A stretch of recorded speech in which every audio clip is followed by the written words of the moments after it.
hoje eu estou olhos nos olhos com um verdadeiro sobrevivente, cuja história de separação virou uma biografia, A Prova de Choque, que vem inspirando muita gente e foi escrita pela jornalista e minha amiga Cristina Guedes. Com fé, ele venceu o vício das drogas e hoje, por meio de seu testemunho, mostra que é possível virar o jogo e retomar as rédeas do próprio destino. Falo de Paulo Sérgio Gonçalves de Mello.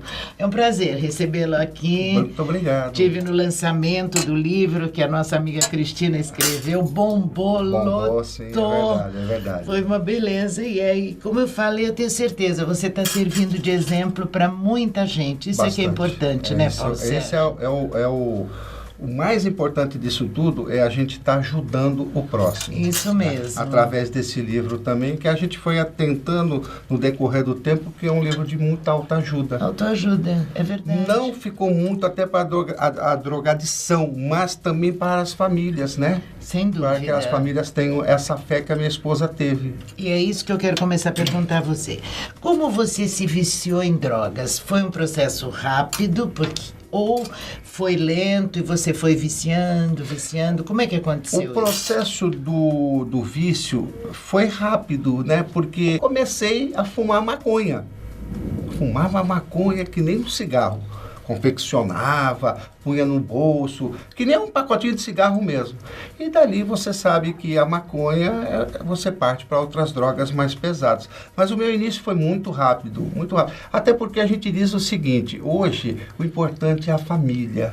Então a gente tinha uma família bastante desestruturada, né? Sim. Meu pai era um caixeiro viajante e, na verdade, a minha mãe fazia o papel de mãe e de pai, porque meu pai era muito ausente.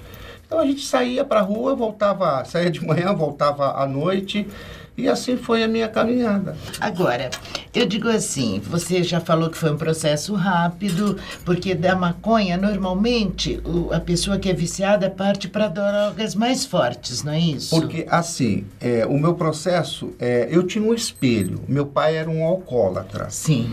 Então, eu comecei no alcoolismo, porque o alcoolismo, ele é um passo para as drogas. Sem dúvida. Né? Então, também começou pelo alcoolismo também. Com 12 anos, eu já fumava maconha. Nossa, que loucura, né? Então, a tendência natural dentro do padrão vício era evoluir para coisas piores. Sim. Você foi até onde de droga? Eu fumei maconha, cocaína, LSD, heroína. Aí tinha as drogas emagrecedoras, a Lipomax, Disputal, que você tomava, para emagrecer, você tomava 2 ou 3, né? O médico te receitava, nós tomávamos uma caixa com 12. Nossa Senhora! Então, partindo para o lado bom da história, qual foi o seu momento da virada? O meu momento da virada foi quando foi aquele ápice, né, na minha casa, porque a minha esposa, ela rezou por mim 18 anos pela minha conversão. E tudo tem um limite. Nós já éramos casados. Na verdade, é assim. O Leandro nasceu, depois a Natália, e eu não vi o crescimento dos meus filhos. Porque aquela mesma história que a minha mãe fazia o papel de mãe e de pai, a minha esposa fez o papel de mãe e de pai. Por quê? Porque eu saía na segunda, voltava na quarta, saía na quinta, voltava no domingo. E eu nunca consegui dar um beijo, falar assim, meu filho, eu te amo, minha filha, eu te amo. Porque hoje a coisa mais importante na vida, a família, é você, seu pai, sua mãe, dizer para um filho, eu te amo. Verdade. Dar um beijo. Então, eu não tive isso também dos meus pais. Eu nunca ouvi do meu pai ele dizer assim para mim, eu te amo, meu filho, me dá um abraço, um aperto de mão. Então, para mim foi muito difícil.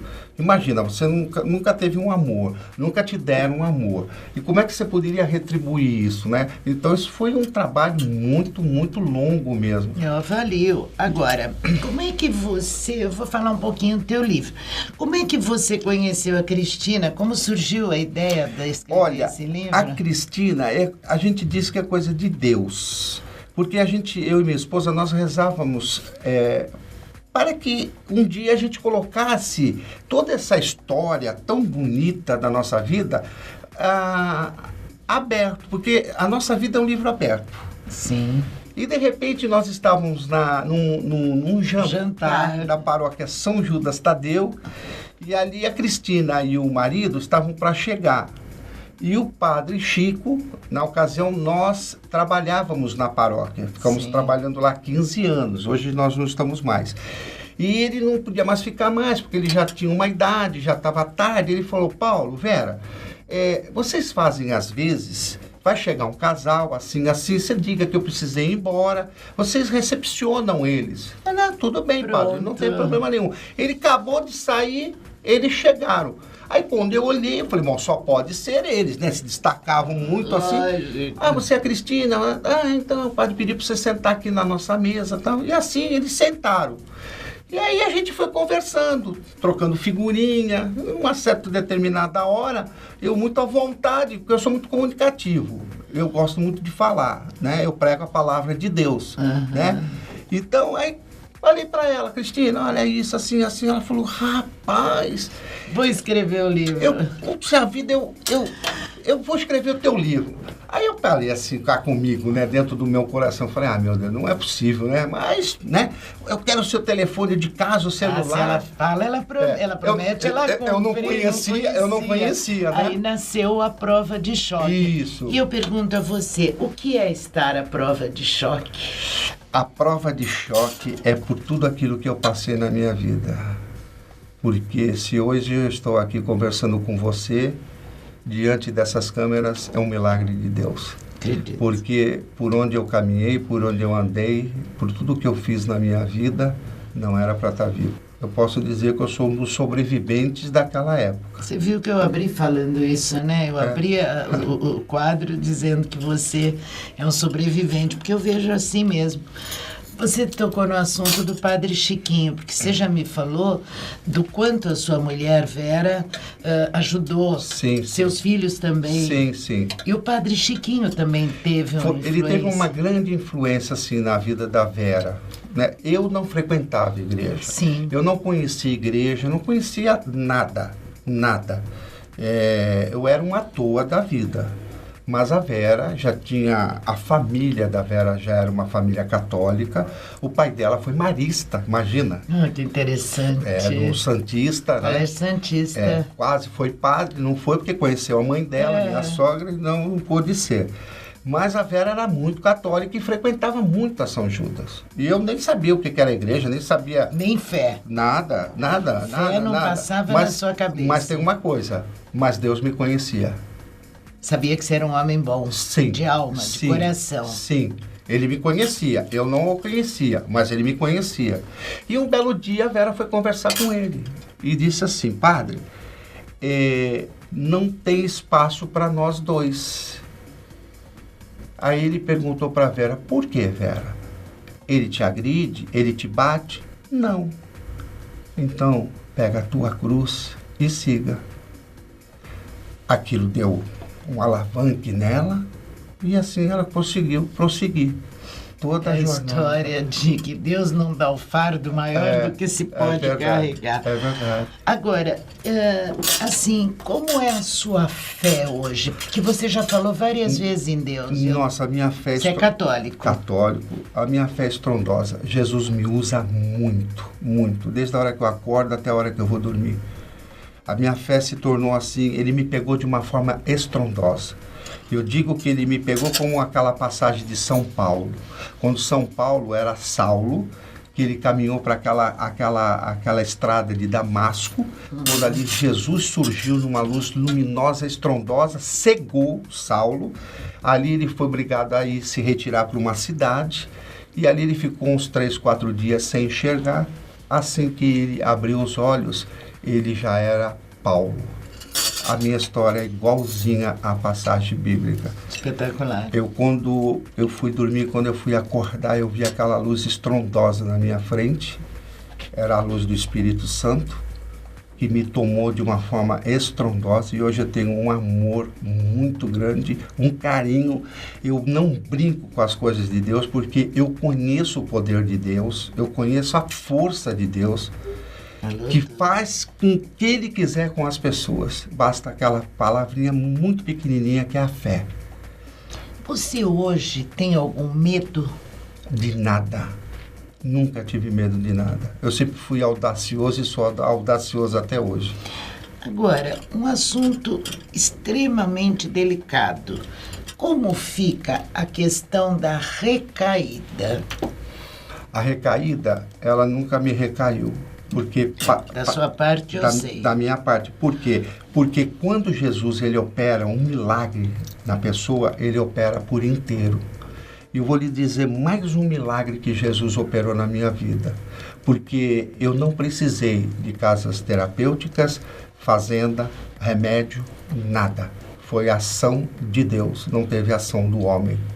E hoje, pela graça de Deus, como eu andava nas drogas, usava muito as drogas, o meu sangue era todo contaminado. Hoje o que ele me fez? Ele esvairiu todo o meu sangue, que era O positivo, e hoje eu tenho um sangue novo que é B mais positivo, comprovado na medicina e documentado. Incrível, quer dizer, é um verdadeiro milagre. Milagre. Se podemos chamar assim, é um verdadeiro milagre. E mistério de Deus. E mistério de Deus. Até o fato de você não ter precisado de nada, de remédios, nada. De medicamentos, de clínicas, nada, Paulo Sérgio. E pela graça de Deus, hoje nós somos fundadores da Casa Nossa Senhora de Guadalupe. Uma casa maravilhosa. O presidente é o Padre Luiz, lá da paróquia Santa Margarida Maria, que caminhamos muito juntos. É em Itanhaém. Ele abriu uma segunda em Peruíbe e está abrindo uma aqui na Rodrigues Alves. Sim. Até ontem ele nos chamou para que nós ficássemos junto com eles nessa casa para poder dar um apoio, um suporte. Espetacular, Nossa Senhora. Como são as palestras que você dá para jovens? Porque você dá palestras hoje. Sim, sim, bastante. Nessa casa, inclusive, você vai atuar. Assim, o que influi muito hoje dentro de uma casa terapêutica é Deus. Porque sem Deus nós não vamos a lugar nenhum. Nenhum. É a fé que se tem que principalmente é trabalhado com as famílias. Por quê? Porque na paróquia Santa Margarida Maria, lá nós temos a pastoral da sobriedade. Uhum. A pastoral da sobriedade justamente é acompanhar as famílias nos 12 passos, para elas poderem também entenderem. Por quê? Hoje as drogas, as famílias, é difícil entender e não sabem como fazer com o filho ou com a filha. Nós estamos falando sexo masculino, mas feminino está lotado de meninas que se drogam, se prostituem. Então temos a pastoral da sobriedade. Justamente você passa por ela, você faz uma triagem justamente para ir para casa. E a casa nós fazemos o quê? Oração. E digo para esses jovens, hoje os jovens é convidado muito às baladas. Hoje as baladas são fortes. Hoje a gente vê o êxtase dentro das baladas, fortíssimos, né? Os comprimidos. Balinha. A balinha. Né? Mas a palestra, como você falou que eu não consegui concluir, a gente diz o seguinte, que não tenha vergonha de quando um amigo, uma pessoa convidar e dizer assim, não, eu não quero, eu não bebo. Porque muitas vezes hoje, você é careta, você é isso, você é aquilo. É preferível você ser o careta, é preferível você ser o bobo do que você entrar nas drogas. Porque as drogas não têm volta. Não tem, matam. As drogas, infelizmente, ela tem 2 caminhos. O cemitério ou a cadeia. É isso que é a minha proporção de visão que eu tenho hoje. Uhum. Até pelo trabalho que a gente faz. Inclusive, essa semana ligou lá em casa, uma família desesperada de posses e o filho traficando. A mãe não sabia, caiu com uma quantidade enorme, está preso e veio pedir auxílio e ajuda para nós. A ajuda para ela, primeiramente, foi essa arma aqui. Eu falei para ela, eu quero que você leia, para depois eu conversar com você. Fez muito bem. Paulo Sérgio, nós chegamos ao final do nosso tempo. Eu quero te parabenizar. Obrigado. Você, acima de tudo, é um vencedor. Muito obrigado. E que essa tua jornada, isso é uma missão que você tem agora pela frente. Sim. De dar esse teu exemplo de superação, de bondade. Com certeza. E dessa longa caminhada que cada vez mais vai ajudar aqueles que precisam. Você está de parabéns. A gente diz assim, a gente ajuda para não ver a quem. Mas, em primeiro lugar, eu sou muito grato a Deus.